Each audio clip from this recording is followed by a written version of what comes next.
할렐루야 성도님 여러분 반갑습니다. 유튜브 성도님들도 반갑습니다.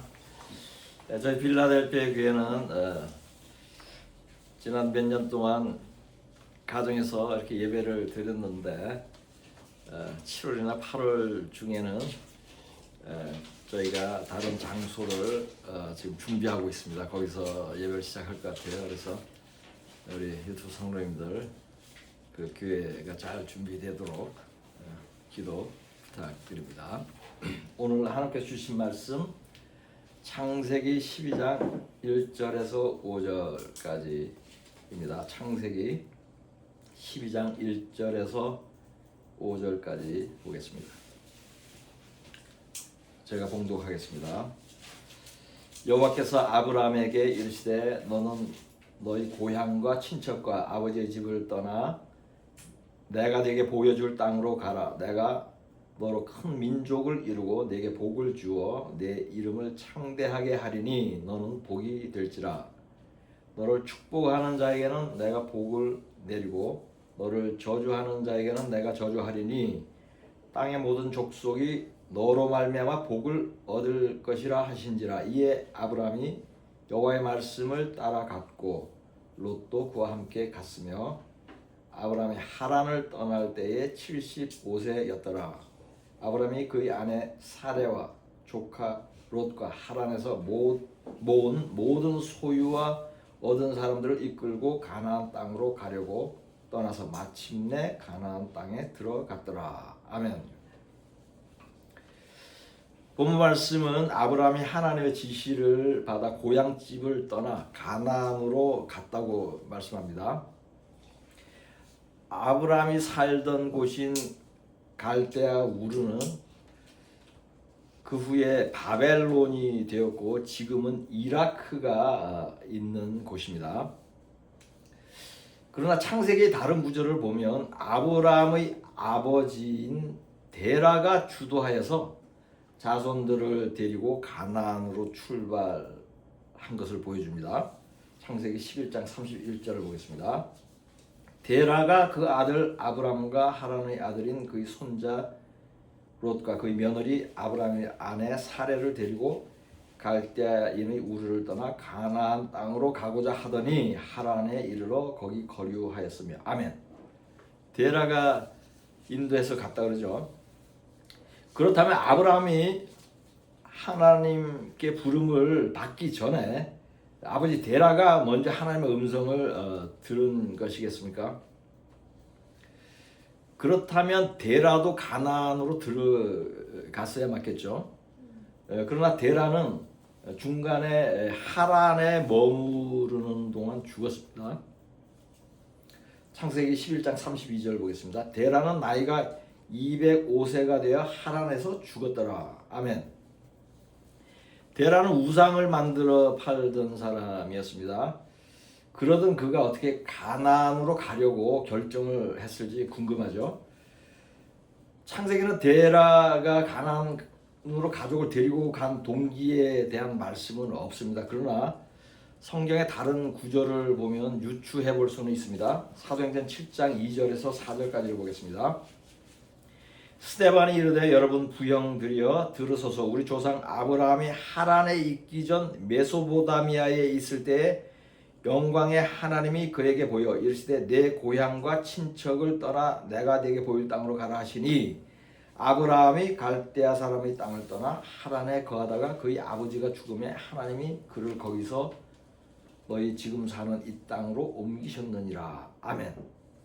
이 구절은 아브라함이 하란에 있기 전에 메소보다미에 있을 때에 나타나서 내가 보일 땅으로 가라고 말씀했다고 합니다.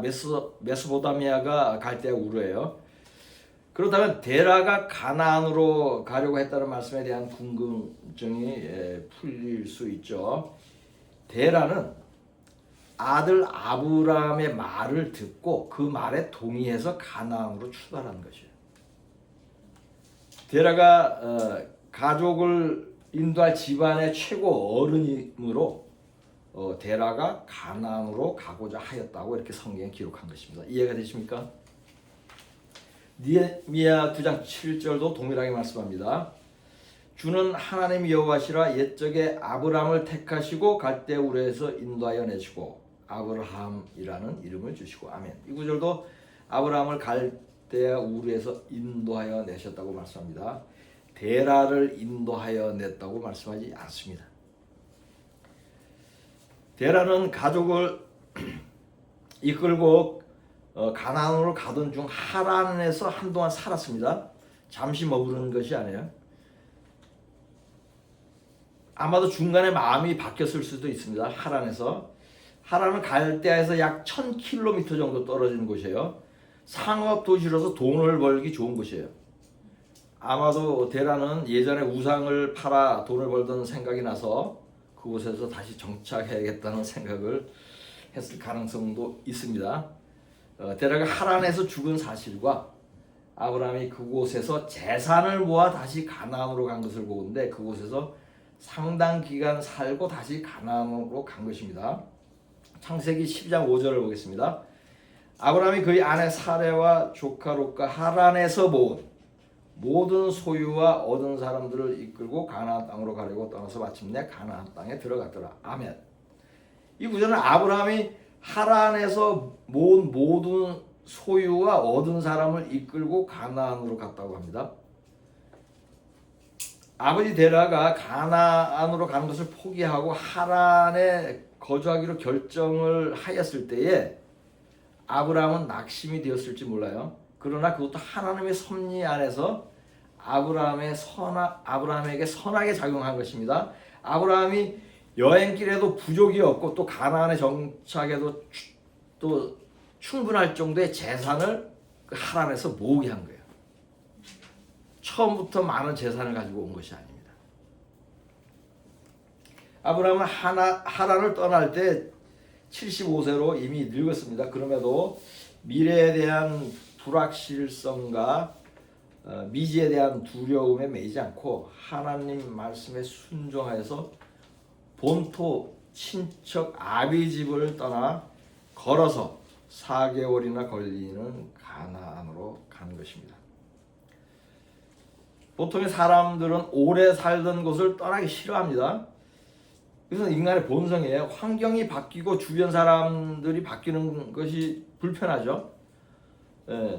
그것이 고향이면 더욱 그러하고 또 노인들은 이러한 것이 더 특별합니다.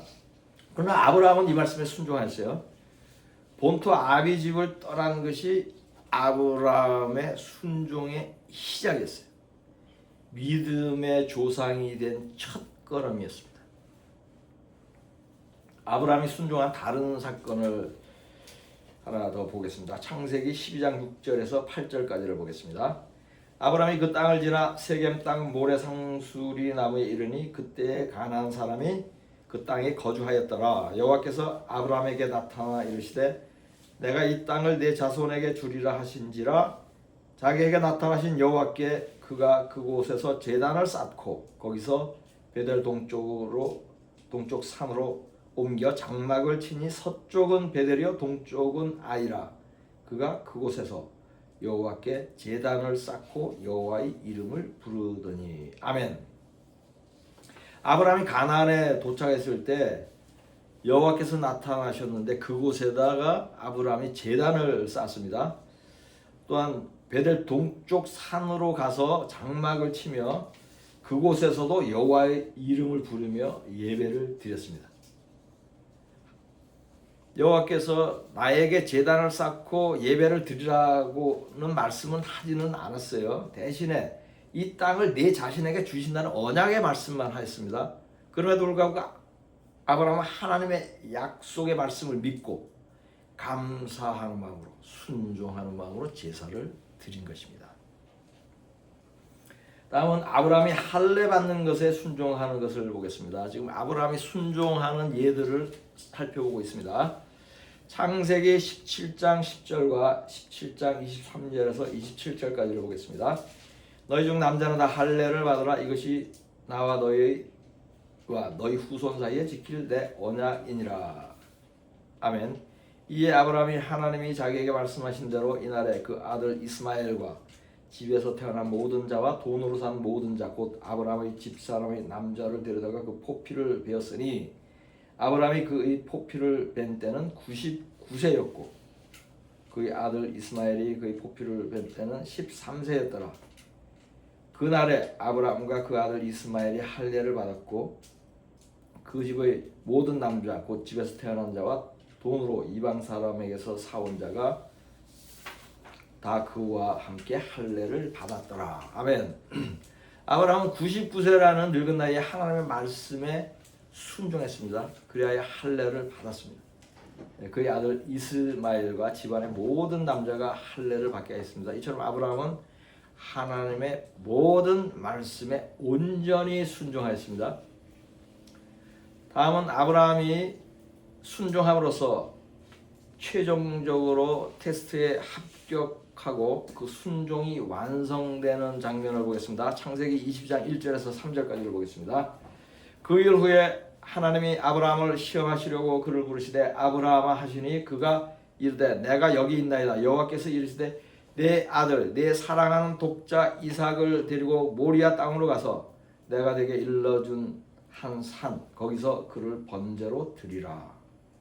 아브라함이 아침에 일찍 일어나 나귀의 안장을 지우고 두 종과 그의 아들 이삭을 데리고 번제에 쓸 나무를 쪼개어 가지고 떠나 하나님이 자기에게 일러 주신 곳으로 가더니. 아멘. 지금 그 말을 듣자마자 다음 날 시행한 거예요. 한참 기도하고 이게 하나님 말씀이 맞는지 어떤지 하고 시간 보내지 않았습니다. 다음 날 바로 왔어요. 성경 전체를 통틀어서 가장 충격적인 장면 중에 하나죠.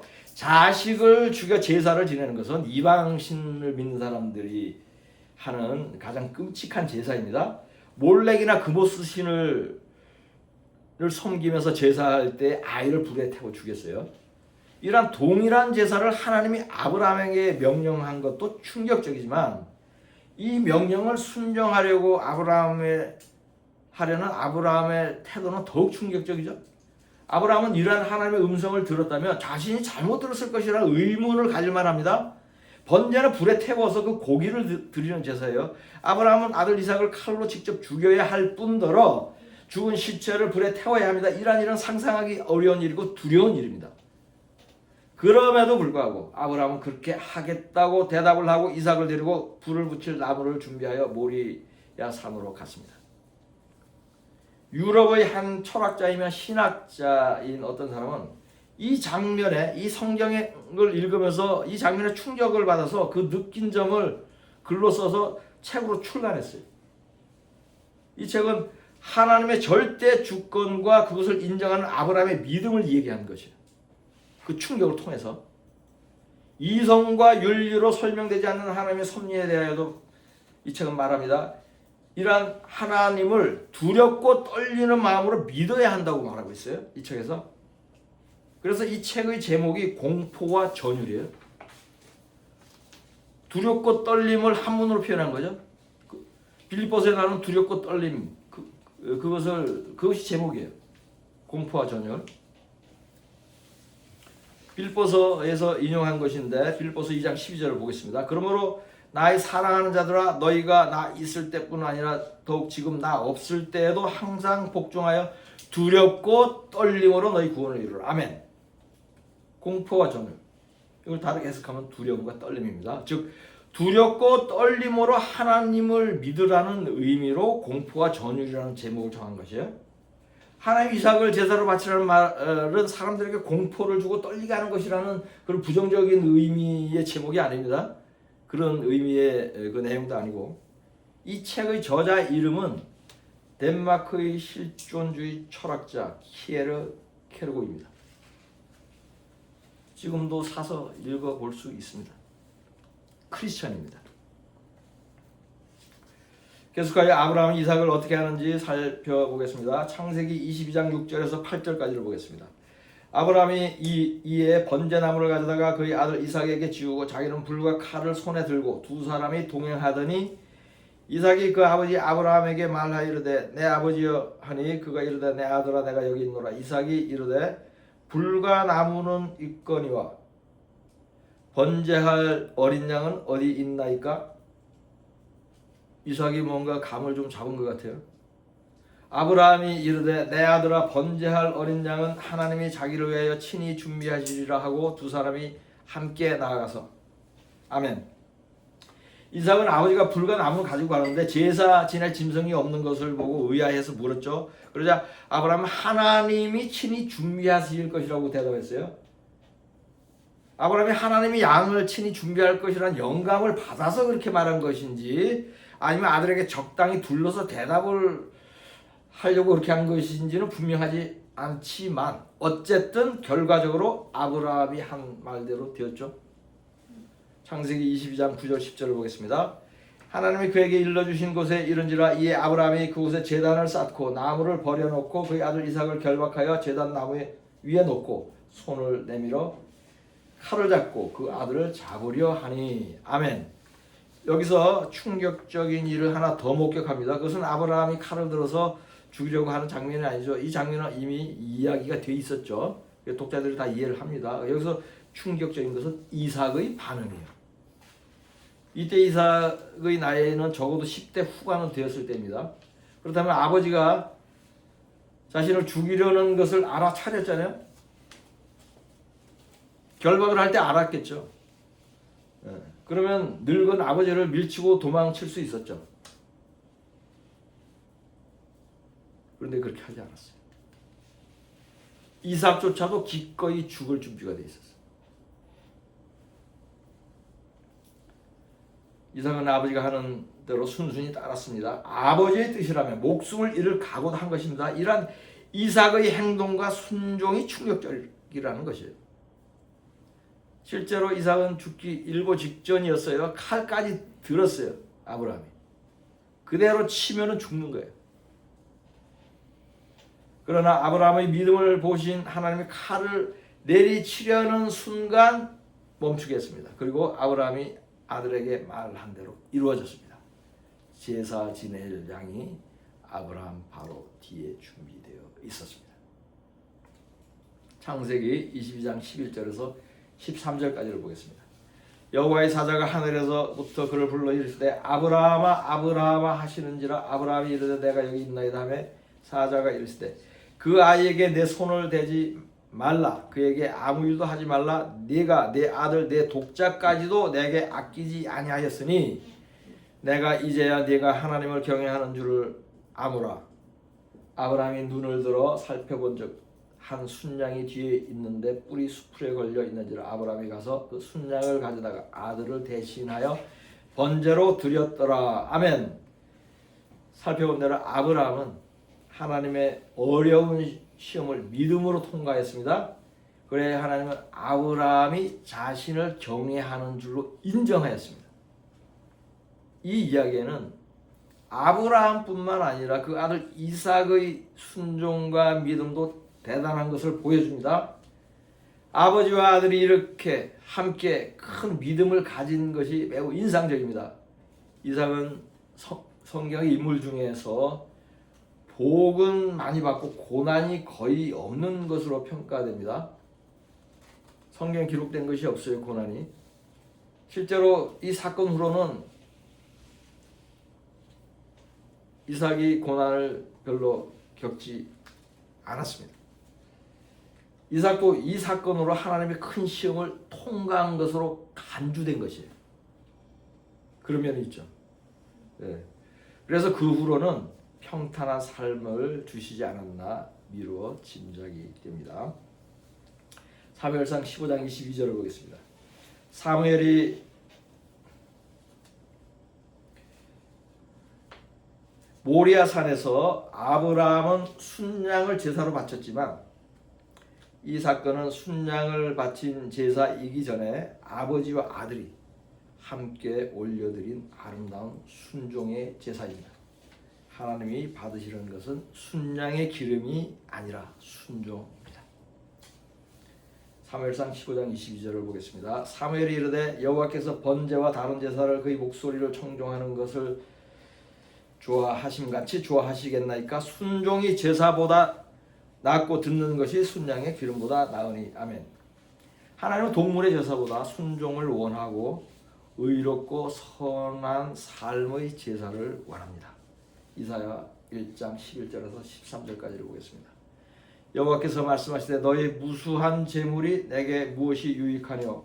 나는 순양의 번제와 살진 짐승의 기름에 배불렀고 나는 수송아지나 어린 양이나 순염소의 피를 기뻐하지 아니하노라. 너희가 내 앞에 보이러 오니 이것을 누가 너에게 요구하였느냐? 내 마당만 밟을 뿐이니라. 헛된 재물을 다시 가져오지 말라. 분향은 내가 가정이 여기는 바요. 월삭과 안식일과 대회로 모이는 것도 그러하니 성회와 아울러 악을 행하는 것을 내가 견디지 못하겠노라. 아멘. 아브라함의 믿음의 조상이라고 불리는 것은 가장 믿음이 뛰어난 사람이라는 의미가 있죠. 바하를 음악의 아버지라고 불리는 것도 바하가 모든 음악가 중에서 가장 뛰어난 음악가라는 의미가 있습니다. 그러면 음악을 배우는 사람들은 바하의 음악을 기본적이면서도 필수적으로 공부하는 것이에요. 동일한 원리로 우리는 믿음의 조상인 아브라함의 믿음을 필수적으로 배워야 합니다. 본받아야 합니다. 믿음과 행함은 분리되지 않습니다. 야고보서 2장 21절에서 22절까지를 보겠습니다. 우리 조상 아브라함이 그 아들 이삭을 제단에 바칠 때 행함으로 의롭다 하심을 받은 것이 아니냐? 내가 보거니와 믿음이 그 행함과 함께 일하고 행함으로 믿음이 온전하게 되었느니라. 아멘. 이 구절은 아브라함이 행함으로 의롭다 하심을 받았다고 말씀합니다. 머리로 동의하는 것이 믿음이 아닙니다. 하나님의 말씀을 삶에서 행동으로 옮길 때 의롭게 되는 것입니다. 행함을 통해서 믿음이 완성되는 것입니다. 아브라함은 하나님의 약속을 굳게 믿었습니다. 이삭을 통해 큰 민족을 이룰 것이라는 말씀을 신뢰했습니다. 아브라함의 믿음은 하나님의 약속을 신뢰하는 것에 근거를 둡니다. 히브리서 11장 7절에서 17절에서 19절까지를 보겠습니다. 아브라함은 시험을 받을 때 믿음으로 이삭을 드렸으니 그는 약속들을 받은 자로 돼 그 외아들을 드렸느니라.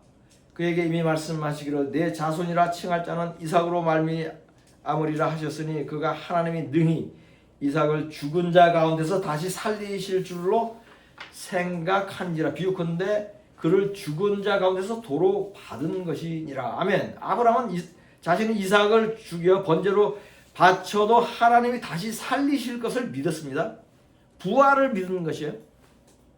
이 믿음으로 칼을 들어 아들을 치려고 한 것입니다. 아브라함의 순종은 하나님이 어떤 분이신지를 아는 지식과 신뢰에서 나오는 것입니다. 하나님은 우리에게 일상의 순종을 요구하십니다. 믿는 자는 우선 각자의 갈대아 우르와 하란을 떠나야 합니다. 죄악이 있는 곳, 우상이 있는 곳을 떠나야 해요. 부유하고 편안한 하나님이 원하지 않는 삶에서 떠나야 합니다. 이것이 시작이에요. 하나님의 말씀을 쫓을 때 고향과 친척을 떠나게 됩니다. 머물러 있으면 아무 일도 일어나지 않아요. 약속의 땅으로 나가야 합니다. 각자의 이삭을 모리아 산의 제단에 올려 놓아야 합니다. 하나님보다 더 사랑하고 의지하는 그러한 모든 것을 제단에 올려놓아야 합니다. 그것은 자녀이고 재물일 수도 있습니다. 직위와 명예일 수도 있습니다. 자신의 자존심이나 고집일 수도 있습니다. 하나님 외에 귀하게 여기는 모든 것이 모리아 산의 제단 위에 올려져야 합니다. 아브라함은 하나님의 예언으로 얻은 귀한 자식인 이삭을 무척 사랑하였을 것입니다. 그러나 하나님보다 더 사랑하지는 않았습니다. 그래야 이삭을 산 제물로 드리려고 했습니다. 그리할 때 하나님이 예비하신 순양을 발견하게 됩니다. 여호와 이레의 은혜는 두렵고 떨리는 마음으로 순종의 제단을 쌓을 때 내려옵니다. 성경이 가르치는 순종은 절대 순종과 즉시 순종입니다. 아브라함의 그 표준입니다. 음성을 듣고 그 다음날 바로 모리아산으로 떠났습니다. 우리가 세상에서도 지체된 정의는 정의가 아니라는 말씀이 있죠. 지체된 순종은 순종이 아닙니다. 머뭇거리지 않아야 합니다. 내 생각과 달라도 순종하고 손해가 되어도 순종하고 목숨이 달려도 순종하는 것입니다. 이것이 믿음의 조상 아브라함에게서 배우는 순종입니다. 여러분 모두 매일의 삶 가운데서 하나님이 기뻐하는 순종의 제사를 드리시기를 우리 주 예수 그리스도의 이름으로 축복합니다. 본문 말씀으로 설교를 마치겠습니다. 여호와께서 아브라함에게 이르시되 너는 너희 고향과 친척과 아버지의 집을 떠나 내가 네게 보여줄 땅으로 가라. 내가 너로 큰 민족을 이루고 네게 복을 주어 내 이름을 창대하게 하리니 너는 복이 될지라. 너를 축복하는 자에게는 내가 복을 내리고 너를 저주하는 자에게는 내가 저주하리니 땅의 모든 족속이 너로 말미암아 복을 얻을 것이라 하신지라. 이에 아브라함이 여호와의 말씀을 따라갔고 롯도 그와 함께 갔으며 아브라함이 하란을 떠날 때에 75세였더라. 아브라함이 그의 아내 사레와 조카 롯과 하란에서 모은 모든 소유와 얻은 사람들을 이끌고 가나안 땅으로 가려고 떠나서 마침내 가나안 땅에 들어갔더라. 아멘.